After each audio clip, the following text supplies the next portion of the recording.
Hey guys, Mike B the Game Genie here, and welcome back to my March update of my NES Complete Collection Chronicles.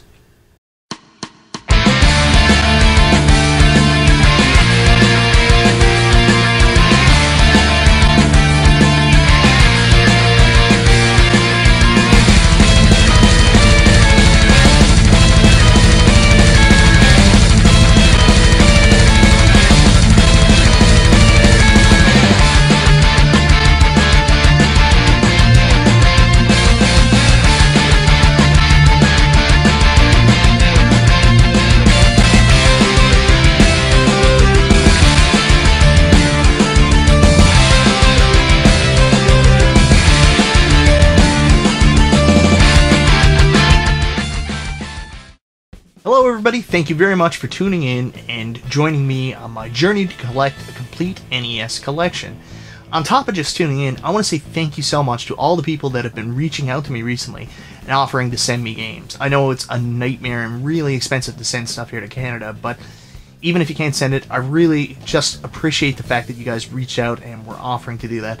That's super awesome. If anybody wants to send me anything, you know, feel free, but know ahead of time, it is really expensive to send stuff here, but I really appreciate it. Thank you so much, guys.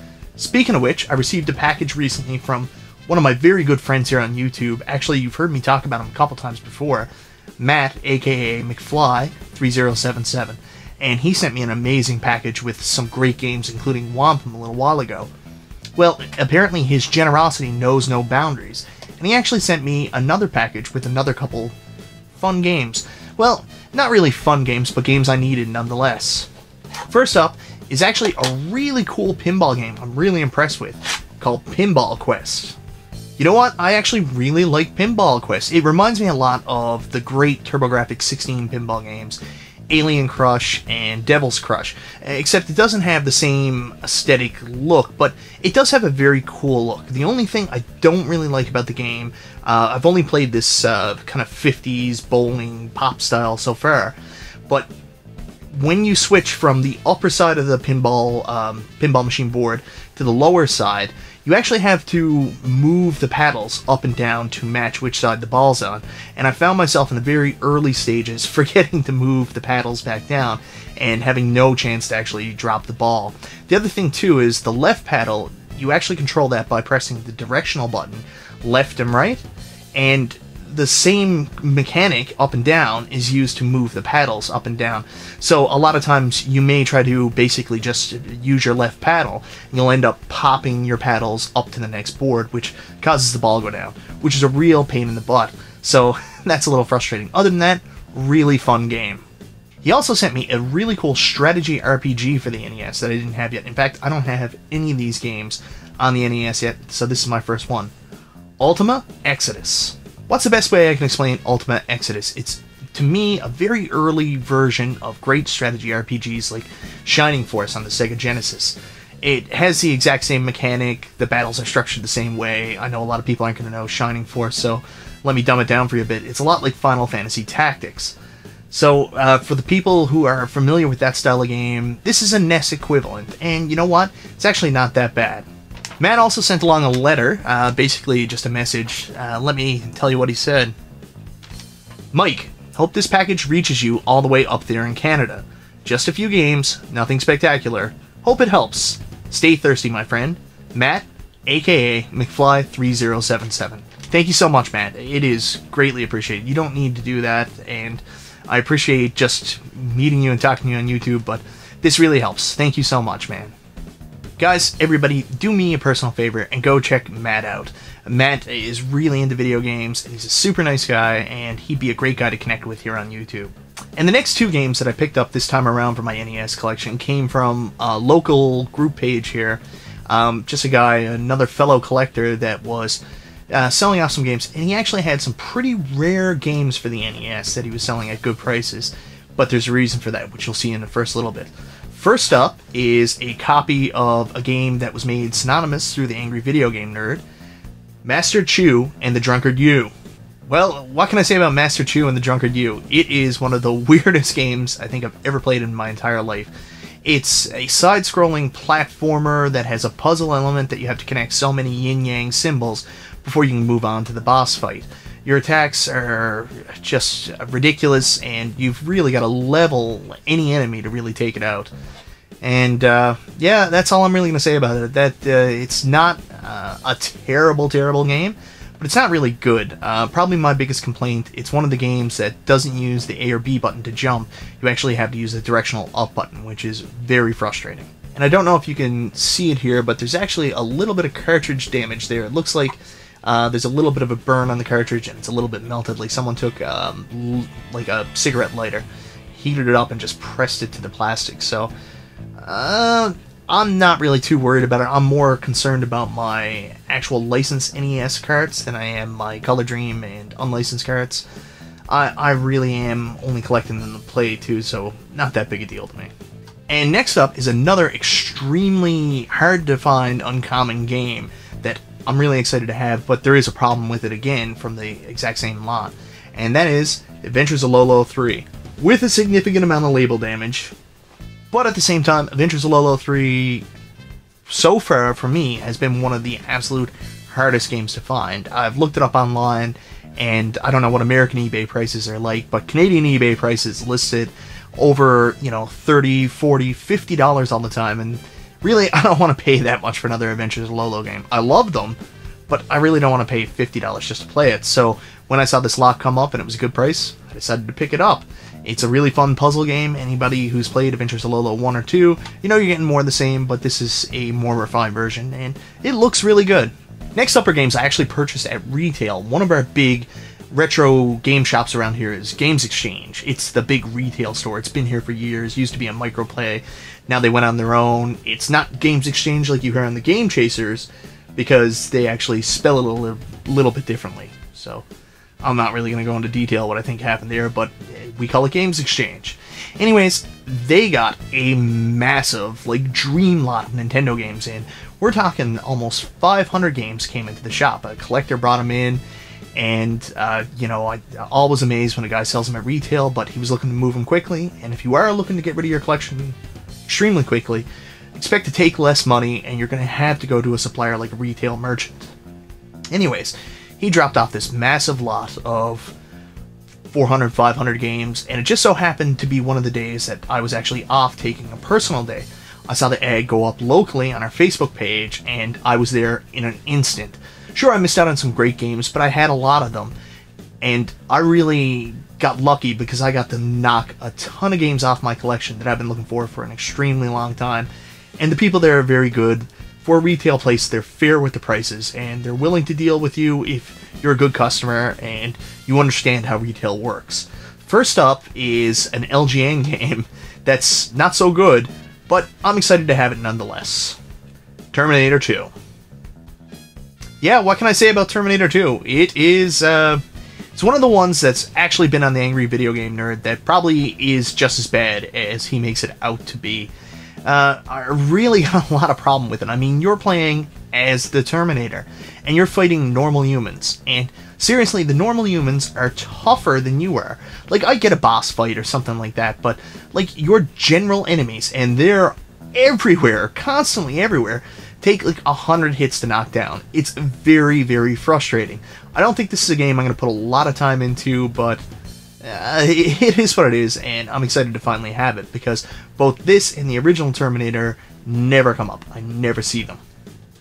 Next up is one of those games that it takes forever to add your collection, even though it's not a rare or uncommon game. It's just a game you're going to constantly pass up. Rally Bike. I think Rally Bike could be a fun game. It's got some interesting dynamics. I mean, you're racing, you got to push forward to actually increase your speed. You can't hit anything. If you touch anything, the hit detection's good, but the minute you touch anything, race over. You get another life, and you've got to start right back from the beginning again. My biggest problem is my copy of Rally Bike. For some reason, it's one of those NES games that you have to clean meticulously every time you put it in, plus clean your system and cross your fingers. I had a very hard time getting this to work to capture footage for it, but for the little while it did work, I had a little bit of fun with it, so I don't know if the fun factor is enough to really go through the stress I have to go through of actually getting it to work, but we'll see. I may play Rally Bike again. If you can get a cheap copy, and you can get a copy that works, maybe you should pick it up. The next game I'm going to show you was actually already kind of sold when I got there. Another local collector by the name of Andrew Wickens, who is a massive Sega Master System collector. In fact, I think he has a full set, and he used to have a full Game Gear set as well. He had just recently gotten an NES, and he had gotten to Games Exchange right before I did. So he had his pick of the Nintendo games he wanted. Being a new collector, he had a couple games picked up. One of the games he had picked up, I needed for my collection, and like the sleazebag I am, I talked him out of buying. But you know what? It's actually a good thing, because I informed him that he should actually get the Rocketeer over it, which is a better selection in my opinion. But anyways, I'm very excited to have this game. Tiny Toon Adventures 2. What is this? Trouble in Wacky Land. So, Tiny Toon Adventures 2, Trouble in Wacky Land. It is in a theme park setting, which is actually pretty cool. I really like the first Tiny Toon Adventures game. Konami does a pretty good job making these types of games. Graphically, it's pretty good. Gameplay, it's fun so far, and it's a little bit challenging for the first time I've played it. I'll probably go back and play this one again. Another subset completed. Not a good subset. I picked up Home Alone 2, Lost in New York. I don't really have to say a lot about Home Alone 2, Lost in New York. I think everybody realizes this is not a fantastic game. It's like they tried to meld A Boy and His Blob and Ghoul School into one terrible contraption of a game. There's not a lot of replayability here. There's not a lot of playability, not replayability. There's not a lot of, I want to play this the first time. But it is cool to have both the Home Alone games now. They're not games that come up very often. And I'm sure that you've noticed over these series of videos that I've been doing, any game that's been on the Angry Video Game Nerd, especially older episodes, is now extremely hard to find. I love the AVGN, but you're making it extremely hard for me to find a copy of Die Hard, man. I also picked up a very interesting destruction-type racing game by Vic Tokai. It's a game that, for some reason, I always pass up. Like, I get it confused with Burger Time, I guess, with the label, or just assume I have it, and I never grab it. But I saw it, realized I didn't have it, decided to finally pick it up. Bump and Jump by Vic Tokai. Hey, Bump and Jump is fun. It's not the kind of game where you're going to sit back and say, well, I'm blown away by this. This is definitely a NES hidden gem. But it is a fun little game. It's definitely a pick-up-and-play game, or a game that, if you want to play for a couple minutes and you just want to have a good time, Bump and Jump might be a game for you. And now we're getting to the stuff from that lot that I am very excited about. First up is an RPG that's just very unique and very interesting, and one that fellow collector here, Phil Mullins, for the longest time, who's very close to a complete collection, for the longest time didn't have in his collection. So when I saw it, I grabbed it. I knew I had to have it, but I kind of wanted to get it just to rub it in his face, and I messaged him, and he had already picked it up, so I was a little disappointed. But anyways, I'm still very excited to have it because it is very unique, very interesting. Little Ninja Brothers by Culture Brain.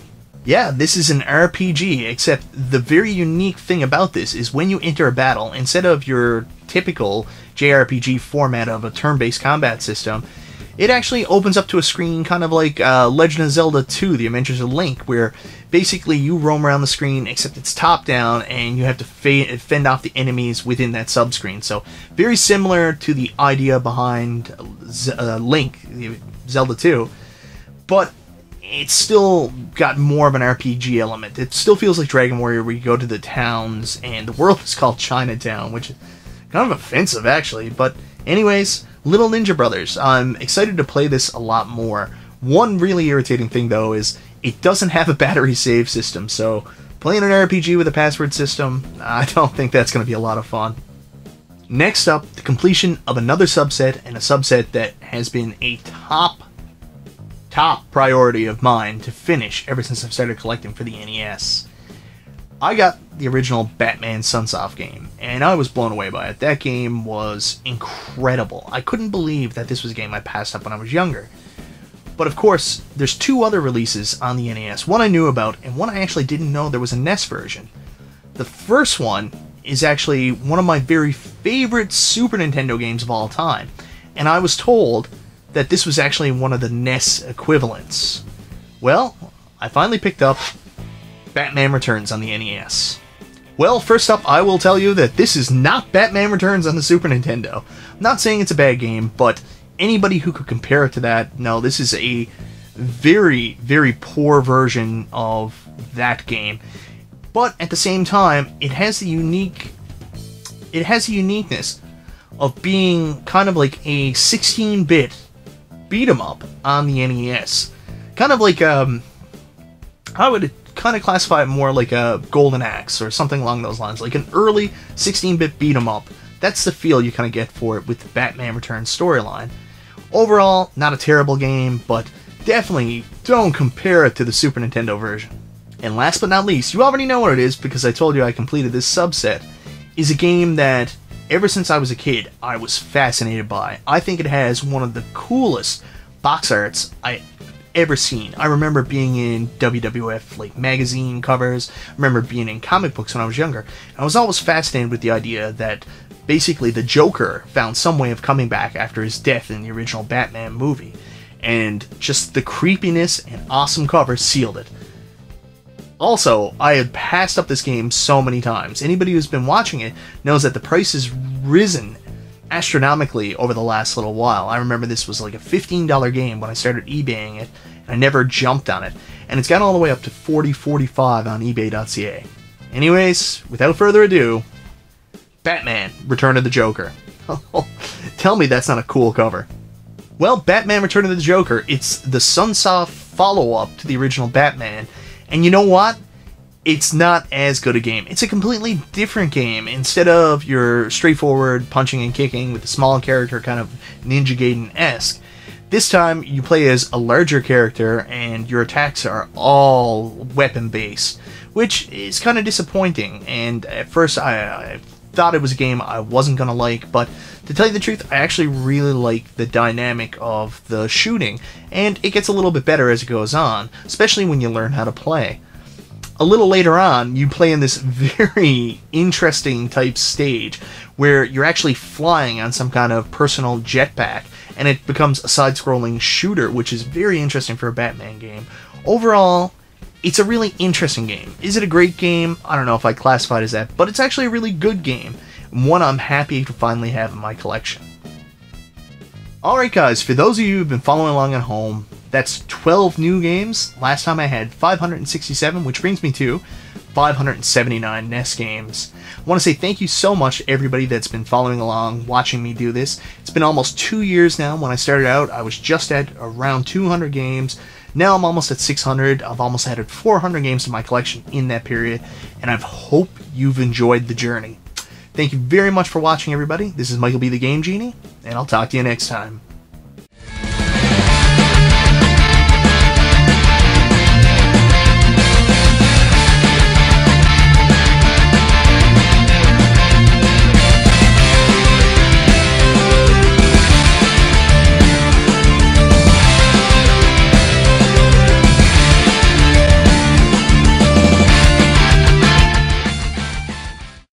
Hey guys, sorry, just want to take another quick minute of your time to let you know that next week is going to be actually my 2-year anniversary on YouTube, and I've got a very special video planned, believe it or not, talking about the NES. So, just wanted to give you a heads up for that, and stay tuned for next week. Should be fun.